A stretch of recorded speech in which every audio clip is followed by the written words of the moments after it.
तो इस 24 घंटे के अंदर इन 3 दिनों में आपको एक बात लिखनी चाहिए, बार बार विचार करना है आपको जो पाना है, शांति पानी है, सुख पाना है या परमात्मा को पाना है। तीनों में से आपको जो भी ये पाना हो, बार बार उसका मंथन करना है, हर बार मंथन करना है। उसकी कहानी कल हमने अमेरिका की कहानी सुनाई थी।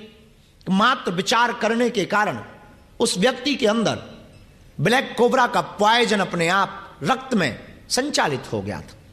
बल्कि सांप ने काटा नहीं, पर मंत्रणा का इतना प्रभाव है, मंथन का ऐसा प्रभाव है कि वो प्रकट होना ही पड़ा।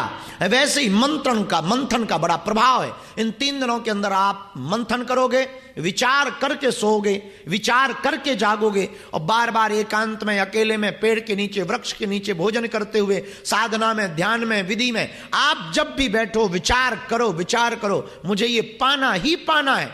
तो इन 3 दिनों के अंदर कुछ ना कुछ तो लाइट जल करके जाएगी। ये तो तय है कि ब्रेन डिटॉक्स तो होकर के आपका जाएगा ही जाएगा। तो पहली बात, इन 3 दिनों में बहुत कम बोलना है, बहुत हल्के कपड़े पहनने हैं, बहुत ज्यादा ग्रुप में नहीं रहना है। फिर से हम आपको ध्यान करवा दें, मोबाइल बहुत कम चलाना है। हो सके तो आदत में 1 घंटा दिन में, 1 घंटा रात में कर लें। अपने काम, जरूरी काम निपटा लें, और ज्यादातर नेत्र बंद करके ध्यान करने की कोशिश करें। बल्कि कल एक बहन जी ने कहा कि हमें आंखें बंद करने में बड़ी दिक्कत होती है, तो खोल भी सकते हैं। ऊंचे लेवल के, अगर इतना ऊंचा लेवल आ गया हो आपका कि आंख खोल के आप ध्यान कर सकते हो, तो भी कोई दिक्कत नहीं। ध्यान तो किया ही इसीलिए जाता है कि आंख बंद करने की जरूरत ना पड़े, लेकिन श्री गणेश आंख बंद करने से होता है। तो अगर आप ऐसी परिस्थिति आपको कुछ है, नहीं है, तो ठीक है, आंख बंद करके, और बीच बीच में आपको इन दिन भर में अपनी ही श्वास को सुनना है, और लंबी गहरी श्वास को लेते रहना है। बीच बीच में थोड़ा सा भी ध्यान आवे, ऐसी लंबी गहरी सांस ली, और एकदम से नहीं, धीरे धीरे, कि अगर मान लो हम हथेली पर आटा लें, नाक के पास रखें तो वो उड़े ना, इतने धीमे छोड़ना। छोड़ने का जो तरीका है वो ऐसा हो,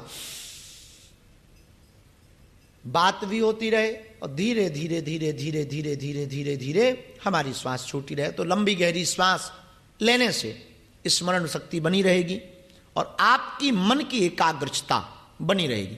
अपनी ही श्वास पर आपको ध्यान देते रहना है 24 घंटे में। और इन 3 दिनों में सोने के पहले आपको ये विचार करके सोना है कि हमें ये पाना है। तो आप नींद में भी, अगर स्वप्न में जाएंगे, धोखे से तो जाएंगे ही जाएंगे, तो नींद में भी जाएंगे तो आप छोले भटूरे नहीं देखेंगे।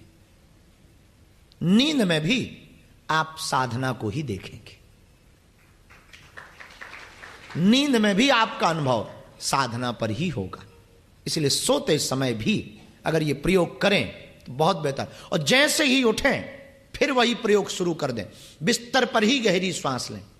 दिन में थोड़ा लिखें, अपने बारे में लिखें, अपनी कमियों के बारे में लिखें, अपने आगे आने वाली योजनाओं के बारे में लिखें, या जो बहुत बड़ी भूलें हैं जिनको आपको सुधारना है उनको लिखें भी, और बार बार उस पर मंथन करें। और जब साधना में ये बैठें तब उसको बाहर निकालने की कोशिश करें। तो इन 3 दिनों के द्वितीय सत्र में आज का सूत्र याद रखना है, वर्तमान में जियो। आप जहां हो वहीं वर्तमान में जियो।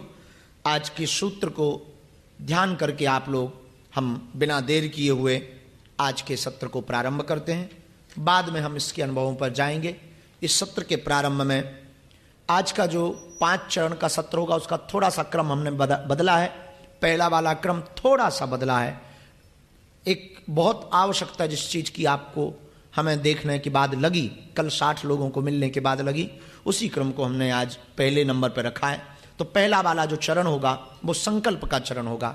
आपको संकल्पबद्ध करना बहुत आवश्यक है, क्योंकि बिना संकल्प के, बिना गोल के आप शायद लक्ष्य तक पहुंच नहीं पाएंगे। इसलिए आसमान बहुत ऊंचा है, एक गोल आपको पहला वाला फिक्स करना पड़ेगा कि आप पाना क्या चाहते हैं, लौकिक या पारलौकिक पाना चाहते हैं, आप अंतस जगत में क्या प्राप्त करना चाहते हैं, शांति, सुख या परमात्मा। एक गोल आपको फिक्स करना पड़ेगा। केवल शांति चाहिए, केवल पीस चाहिए, या केवल सुख चाहिए, या केवल परमात्मा चाहिए। एक गोल आपको कोई ना कोई फिक्स करना होगा। इसलिए पहले चरण में कल हमने जो बंधन खोल का चरण किया था, ये आज का जो क्रम होगा इसमें संकल्पबद्ध वाला चरण होगा। इसमें आप संकल्पबद्ध होंगे और इस क्रम को हम बिना देर किए हुए प्रारंभ करते हैं। और हम चाहेंगे कि कैमरा भी बंद कर दिए जाए और लाइट को भी बंद कर दिया जाए, एकदम हल्का बैठ जाएं। 5 चरणों का ये क्रम होगा। बीच में आपको जैसा भी मन को लगे वैसा करें, बस भागने के अलावा।